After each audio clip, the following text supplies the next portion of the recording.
দর্শকবৃন্দ, এই মুহূর্তে দেখতে পাচ্ছেন আপনারা আমাদের ব্রেকিং নিউজ চ্যানেলে। দেখুন দেখুন এটা কি হয়েছে। বাংলাদেশ। আসসালামু আলাইকুম। 2024 থেকে 2026 সাল পর্যন্ত অন্তর্বর্তীকালীন সরকারের তত্ত্বাবধানে দেশ পরিচালিত হয়েছিল যখন, ওই সময়টার একদিন মনে হয় ছাড় দেয়নি ময়ূখ রঞ্জন ঘোষ। ওই ময়ূখ রঞ্জন ঘোষ সহ ভারতের আরও শত শত নিউজ চ্যানেল বাংলাদেশ নিয়ে প্রত্যেক দিন কিছু না কিছু নিউজ ছড়িয়েছেই। কিছু না কিছু নিউজ, সেটা সত্য হোক কিংবা মিথ্যা, ছড়িয়েছে।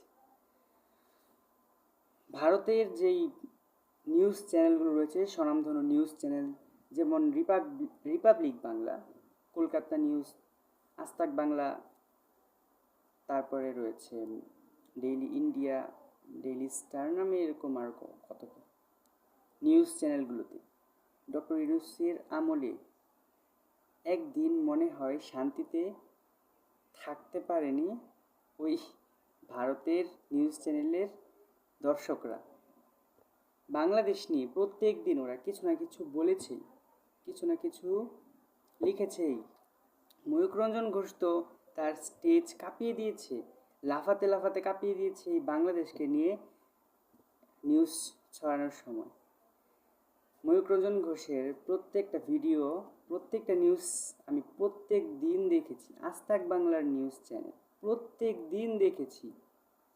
তারা বাংলাদেশ নিয়ে যত কথা রয়েছে বাংলাদেশ নিয়ে করেছে। আর কিছু হচ্ছে মমতা ব্যানার্জির বিষয়ে বলেছিল ওই 2025 সালের 2024 থেকে ডক্টর ইউনূসের আমল যতদিন ছিল, মানে তারা এটা প্রমাণ করছিল যে ডক্টর ইউনূসের যেভাবে দেশটা চালিয়েছিল, ভারতের জন্য এটা সবথেকে বড় হুমকি। ভারত বাংলাদেশে এভাবে চলতে থাকলে ভারত ধ্বংস হয়ে যাবে, ভারত টুকরো টুকরো হয়ে যাবে। মানে তারা, আমি আবেগে বলছি না, আমি বিবেকেই বলছি।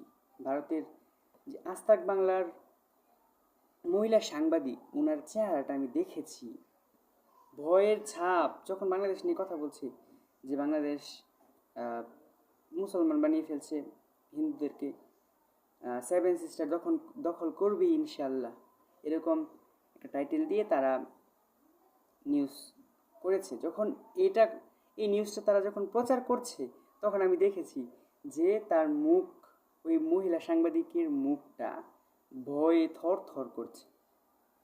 দেখে গর্ব হলো যে বাংলাদেশ, যদিও আমাদের দেশ ক্ষুদ্র, সামরিক শক্তিতেও ভারতের থেকে পিছিয়ে, কিন্তু বাংলাদেশের এমন কিছু নিয়ামক শক্তি রয়েছে যেগুলো ভারতকে আজও ভাবায়। বাংলাদেশকে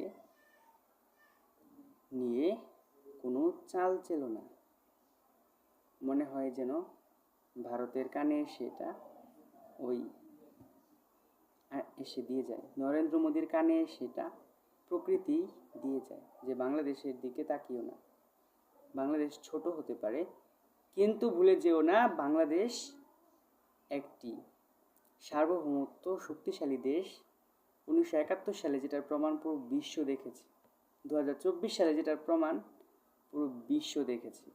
যদিও 2024 সালে এটা কোনো কথাই না, এটা ছোটোখাটো একটা বলতে পারে ব্যাপার। তো এখন বাংলাদেশকে নিয়ে ভারতের তো একটা মাথা ব্যথা নেই, দেখছি নেই বললেই চলে। ডক্টর ইউনূসের আমলে যেরকমটা দেখেছিলাম, তারেক রহমানের আমলে এরকমটা দেখছি না ভারতের এত একটা কিন্তু ডক্টর ইউনূস অনেক সময় শুনেছি যে ডক্টর ইউনূস মানে মাঝে মধ্যে একটু হুমকিমূলক কথা বলতো, কিন্তু উনি ঠান্ডা মাথার মানুষ, উনি কখনো এমন অদ্ভুত নিবে না।